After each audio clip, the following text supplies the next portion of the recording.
As we're moving into part 4 of Descartes' Discourse on Method, we're reaching what I would like to call the metaphysical heart of his position that he's presenting to us here. And we're seeing a long, extended argument that is important for us to focus on step by step by step. Because here's where Descartes is really displaying his originality and the fact that he is beginning from a radically new position in philosophy that is going to be able to talk to older positions and present a coherent perspective as a rival or alternative to other positions. So what we're going to begin with is what we call methodological or hyperbolic doubt. Now, when we talk about something being hyperbolic, we mean being over the top. So, when you talk about somebody being a drama queen, for example, and you say, wow, that guy, when his team loses, he goes out and gets totally drunk and cries over in a corner and, that sort of thing. That's being hyperbolic. The law, unless somebody like mortgaged their house, I suppose, to, make bets with their bookie, that's not the sort of behavior that you would really expect to be appropriate to that situation. It's hyperbolic. Descartes is going to do something like that with doubt. And why is he going to do that? He has something in mind. He wants to, as we said, raise the entire foundations. That means sweep everything else away, except for maybe a little shack to live in for a while, the provisional morality and the rules of method, and then rebuild on the basis of what he knows. He's talked about the morals, for example, of previous authors as being beautiful palaces that are built on foundations of sand, so when you try to live in them, they collapse. He wants to get away from that. And the one sure way to do that, in his view, is to adopt a method of doubt. Now, what does that mean, a method of doubt? It means that he is saying, I am going to apply this as a principle to everything. Whether I like it, whether I don't like it, whether I believed in it, whether I didn't believe in it, I'm going to apply this to everything. I'm going to reject anything that can be doubted. And I'm not just going to reject it as, well, I don't really know about it, or I can't place trust in it. He's going to say, all of that is false. Now, that is a huge step. It's one thing to say, I don't know something to be true. It's another to say, that over there is false. He's not saying that he knows it to be false. As a matter of fact, some of the things that he's going to reject, he's going to get back in the end and say, well, they didn't turn out to be false at all. But he doesn't know that they are true, so he wants to treat them as if they're false. Now, when he's talking about what he is rejecting, he runs through them very quickly. And you notice I've got 3 main subheadings here. I want to go over each of these in considerable detail, in part because in this work he is running through them in a very summary manner. If you read his other work in which he discusses this sort of thing, the Meditations on First Philosophy, the entire first meditation and part of the second are actually concerned with these sorts of questions, these sorts of issues. So it can be explored in much greater detail. And I want you to feel the weight of what it is that he's talking about here. So let's look at sense perceptions. What do we mean by sense perceptions? Anything that we're receiving through the intermediary of sight, sound, taste, smell, the various senses having to do with touch. We know there's more than just one, because there's pressure and heat and softness and roughness and all that sort of thing. Okay, so do our senses ever deceive us? Are they completely reliable, or are they sometimes unreliable? Do we ever, like, say, when we're in a dark place, or we're, kind of sleepy, or we're under the influence of some sort of, prescription drug or intoxicant, do we ever see things that aren't there, or don't see things that actually are there? I think the answer is yes, unless you have perfect senses. And even if you do, you're probably still going to miss something, because that's part of the way our mind works. Descartes brings up all sorts of examples in other works of, like, you look at the distance and a square tower actually looks round. You put it, one of the famous ones, you put a stick into water, it looks like it's bent, but it's not really bent. And we could go through all sorts of examples of these sorts of things. Sense perceptions can mislead us. They can delude us. So we have to reject all the information that is coming to us through the senses. We reject anything that we believe on the basis of the senses. Now, does that mean just the things that I'm seeing or hearing? Not exactly. It goes further than that. Anything that somebody told me that they saw came through their senses, but then it came to me through my senses. Maybe I misheard them. Maybe they misspoke. Anything that has been provided to us through the medium of the senses is unreliable, and we have to reject it. So what would that mean? That would mean the rejection of all history, of all hearsay, of anything that human beings have recorded throughout time. That's an awful lot, isn't it? It would mean that you would have to doubt right now everything that I'm telling you, as well as their opposites, I suppose. So sense perceptions, that covers a lot of ground. That's already taking away quite a bit. Descartes is going to go even further, though, in his hyperbolic doubt. You might say, well, if I reject everything that's coming from the senses, I can at least rely upon my processes of reasoning. I can use argument. I could, perhaps even reconstitute the world of the senses by doing something with empirical observation and probability. But even if I can't do that, I can at least be sure about, say, the truths of mathematics. But have you ever made an error in mathematics? I know I sure have, and I was a math major in college. I used to make stupid mistakes all the time, like forgetting to include a negative sign, and then you wind up with the wrong answer at the end, or you misread something. Is it possible to make similar mistakes, not just with respect to mathematics, but with respect to our other reasoning processes? Is it possible to make invalid or unsound arguments to ourselves, to carry out processes of reasoning and inference that don't actually turn out to be veridical? It certainly is. Descartes talks about this. He says, there are men who make mistakes in reasoning, even concerning the most simple matters of geometry, and who create paralogisms. What are paralogisms? They're things that seem like they're true, but they're not actually arguments that are going to stand up if we look at them. So it's possible that anything that we think is a proof from reasoning is actually false. It's doubtful. It's unreliable. Now that takes away an awful lot more than just the world of the senses. And remember, Descartes has talked about, the body and the mind. Maybe if we get away from what we get through the body, we can at least rely on what we're getting through our mind. Not so, he's saying. If we're going to apply methodological doubt, we have to say anything that we can't actually prove to ourselves right now, we can't trust. Anything that we thought was proved to us in the past, we're going to get rid of that. That includes an awful lot, doesn't it? Like who you are, or what you're engaged in right now, or whether you have a past, or what kind of being you are. This covers, like I said, an awful lot of ground. By now, if you're actually doing this, you should start to feel a little anxious.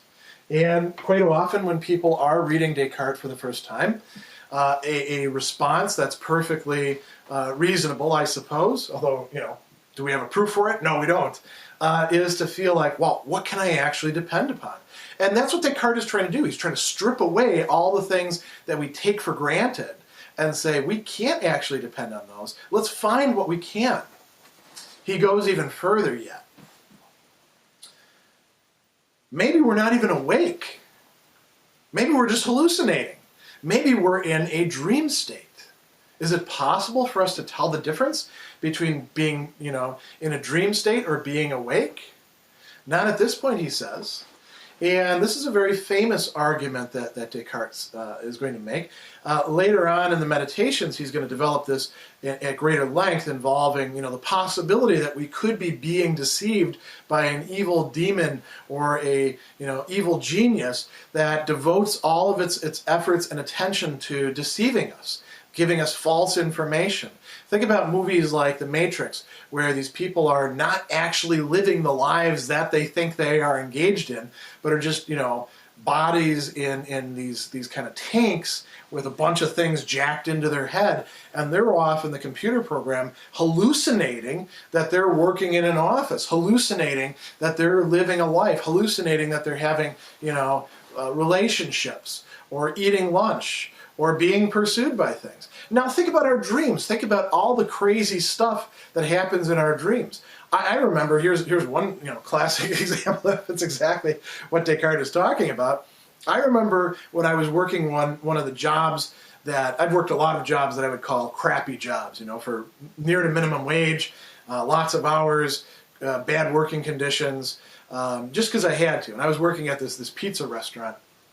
I would open, and then I would open and then close, and then open, then close, day in, day out. In part because I wanted the overtime.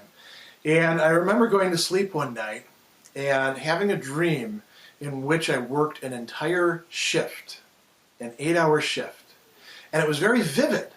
I remember all the things, because I was spending all my time there anyway. It was a summer job. And so, I was putting things into the fryer and cutting up potatoes and making pizzas and making chicken and taking stuff out and taking the trash out to the dumpster. And then after the 8 hours were over, I remember punching my time card, and soon after that I woke up. And I was mad because I woke up to the fact that now I was going to have to go to work for real after I had just worked an entire shift inside of my dream that I wasn't going to get paid for. I felt like I should have more overtime that week. Well, can you be sure that right now you're not hallucinating? Can you be sure that what you're watching in this video isn't somehow being piped into your head? That you're not laying comatose somewhere with, Dr. Sadler's videos running through your brain? If you can't be 100% sure, and how would you be sure? Then you have to assume that this waking reality that we're in is not really there. And now it probably feels like the entire bottom has fallen out from under you. That's what Descartes wants to do. That it's a necessary part of the argument that he's making. So where can we go from here? We've doubted everything. Do we simply have nothing left that we can rely upon? Or is there anything that we can have complete confidence in? Here's where Descartes is going to do something that he, by the way, is not the originator of. St. Augustine, in one of his works, has this famous sentence, "If I am being deceived, I must exist." Because in order to be deceived, there has to be something to be deceived, namely the me. And Descartes is going to say, look, if I am engaged in doubting, doubting doesn't just hang there in a void of nothingness. What's doing the doubting? Here's where he comes up with his very famous statement, cogito ergo sum, which means I think, therefore I exist. If I am engaged in the process of doubting, then I must exist. Otherwise, there's nothing to do the doubting. We could say this about any of the other modalities of thinking. If I am choosing, I must exist. If I am thinking about something, I must exist. If I am feeling something, like having an emotion, I must exist. If I am rejecting, I must exist. If I am accepting, I must exist. Any of the things that we count as thoughts, imagination, memory, any of that stuff, that so long as there's a thinking, there must be a being that is doing that. This is what Descartes is going to call his Archimedean point. And the idea is that the world is pretty darn big, right? But if you hit a lever long enough, you could move the entire world. The thing is, you would need to find some sort of fixed point that you could use to lever it, and then you could do that. And that fixed point is what we call an Archimedean point, because Archimedes was the guy who came up with this idea. Descartes believes that in I think, therefore I exist, he has found the Archimedean point.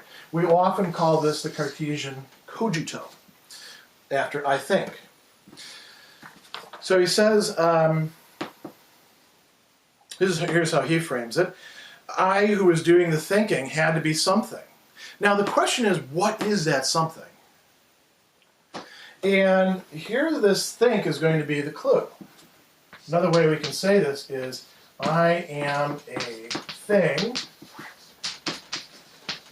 that thinks. I am a thinking substance. That is what it is to be a human being for Descartes. So not only is he leading us away from hyperbolic or metaphysical or methodological doubt bit by bit by bit, he's also discovering what it is to be a human being, what is most essential to us. He says, this was so firm and so sure that all the most extravagant assumptions of the skeptics would not be able to weaken it. So I could accept that as the first principle of the philosophy I was looking for. So I examined with attention what I was, and I saw that I could pretend I had no body. Why could we pretend we had no body? Because maybe all of our sense perceptions are false. Maybe we're actually having a dream, but maybe there's no body that's having the dream. Maybe I'm just a mind. Maybe I don't have any corporeal substance or manifestation whatsoever. I can imagine that, can't I? You can imagine that. You can imagine that all you are is a brain, not even a brain, but a mind somewhere that's experiencing things. But you can't do the same thing with the fact that you think. So he says, I could not pretend, I can pretend that the body doesn't exist, the world doesn't exist. I couldn't pretend that I didn't exist. In the very act of thinking about doubting the truth of other things, it very clearly and certainly followed that I existed. Whereas if I had only stopped thinking, I would have no reason to believe that I existed.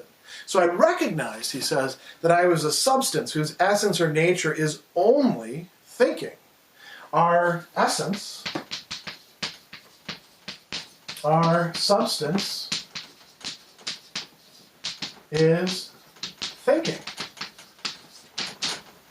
This is why we are our minds and not our bodies, according to Descartes. We can imagine our bodies not to actually be there. We can imagine that the whole world is an illusion.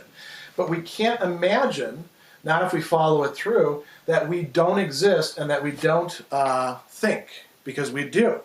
So he says, I recognize I was a substance whose essence or nature is only thinking, a substance which has no need of any location and does not depend on any material thing. So that this I, that is the soul or the mind, whichever you want to call it, is entirely distinct from the body.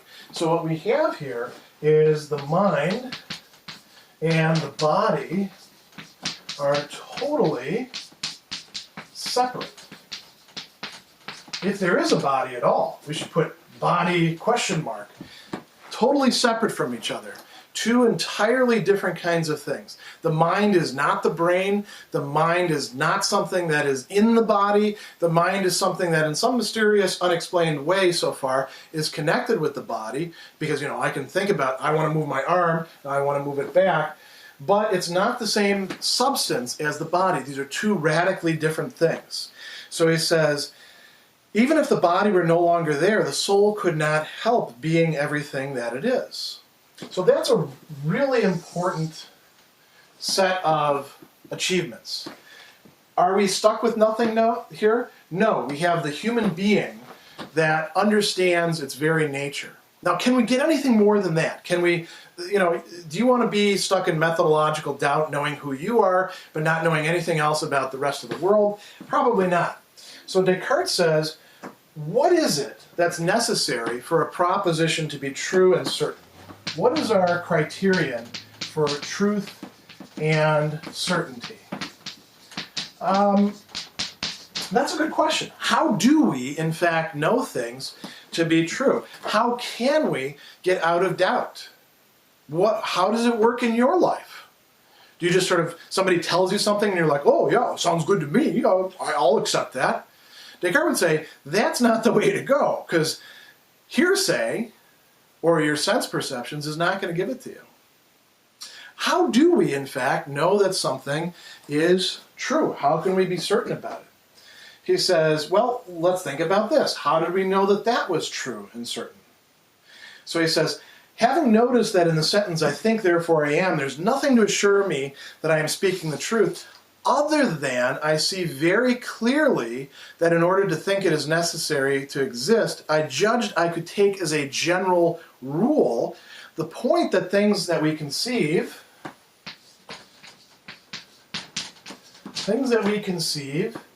clearly and distinctly,